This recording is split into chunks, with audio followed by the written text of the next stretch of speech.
ছেলে তার মাকে বলছে, মা একটা কথা বলি, আমার একটা অনুরোধ রাখবে? তুই চাইলে আমি কি না করতে পারি বল, তোর সব কথাই আমি রাখবো। মা, তোমার বৌমা বলছিল তোমার বয়স হয়েছে, এখন তো তোমার শরীরে একটু বিশ্রামের প্রয়োজন, আর এই বাড়িটাও তো খুব একটা ভালো না, ছোট গুপছি, তোমার কাশিটাও বেড়ে গেছে, আর ডায়াবেটিস তো আছেই, হার্টের সমস্যা, হাড়ের সমস্যা, আরো কত কি। হ্যাঁ রে, আর মনে হয় বেশি দিন। আরে থামো থামো মা, তোমার সবসময় দেখাশোনার জন্য কাউকে রাখতে হবে? আচ্ছা, আমাকে তাহলে গ্রামের বাড়িতে না না ওই যে বৃদ্ধাশ্রমে স্পেশাল ব্রাঞ্চে ভর্তি করালে কেমন হয়? তখন ছেলে আরো বলল, এটাই বলেছিল তোমার বৌমা, ওখানে অনেকেই থাকবে তোমার মতোই, তাদের সাথে গল্প করতে পারবে, আর এই বাড়িতে তো কেউ নেই, আমি তো ব্যবসায় দৌড়াচ্ছি, তোমার বৌমা অফিসে আর মিটু তো সারাদিন স্কুলে, ওইখানে তুমি আরামেই থাকবে মা, এটাই আমার মানে আমাদের অনুরোধ ছিল। আচ্ছা তুই চাইলে তাই হবে, মা উত্তর দিল। আচ্ছা থ্যাঙ্কস মা। ছেলে আবার বলল, কালকে বিকালেই কিন্তু তুমি ওইখানে যাচ্ছ, তোমার ব্যাগ গুছিয়ে রাখবে। তারপরের দিন অস্বস্তিকর জ্যামে আটকে আছে মা ছেলের সম্পর্ক। নীরবতা ভাঙলেন মা। বাবা, ওখানে আমাকে দেখতে যাবি তো? পারলে একটা ফোন কিনে দিস আমাকে। ছেলে বলল, মা তুমি ফোন দিয়ে কি করবে, ওখানে ফোন আছে তো। কিছুক্ষণ পরে একটা বাড়ির সামনে গাড়ি এসে থামলো। বেশ কিছুক্ষণ নীরব থেকে এবার ছেলে বলে উঠলো, নামো মা, এটাই তো ওই বৃদ্ধাশ্রম, বলেছিলাম না তোমার পছন্দ হবে, তোমার জন্য দোতলার দক্ষিণের ঘরটা বুকিং দিয়ে রেখেছি। টিং টং দরজা খুলো, happy birthday to you, happy birthday to you মা। দরজা খুলতে চমকে গেলেন তার বৃদ্ধ মা। আরে ওই তো তার একমাত্র নাতি আর বৌমা কেক নিয়ে দাঁড়িয়ে আছে।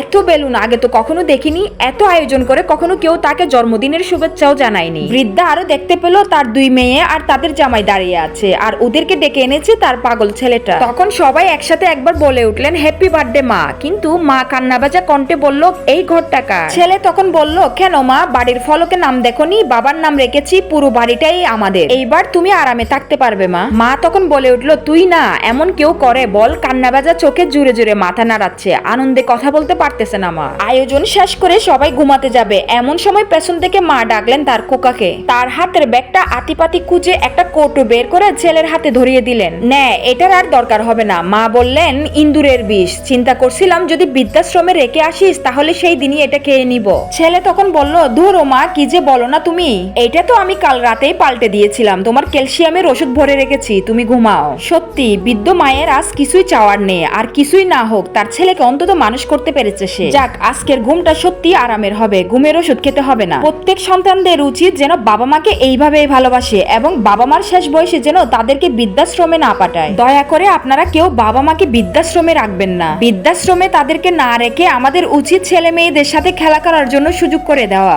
আমরা যদি সময় থাকতে বাবা মার মূল্য দিতে জানি, তবেই আমাদের সন্তানরা আমাদেরকে মূল্য দিবে। এরকম একটা দিন আমাদেরও আসবে, আল্লাহ মাফ করুক, আমাদের যেন এরকম দিন না আসে। তাই আমরা আমাদের বাবা মার সাথে সঠিক ব্যবহার করব এবং আমাদের সন্তানদেরকে সুশিক্ষায় শিক্ষিত করব। যাই হোক, এটি একটি চমৎকার লেখা একটা আদর্শ ছেলের গল্প, যা পড়ে মনটা ভালো হয়ে গেল, তাই শেয়ার করলাম। এমন আদর্শ ছেলে প্রতিটি ঘরে ঘরে থাকা উচিত।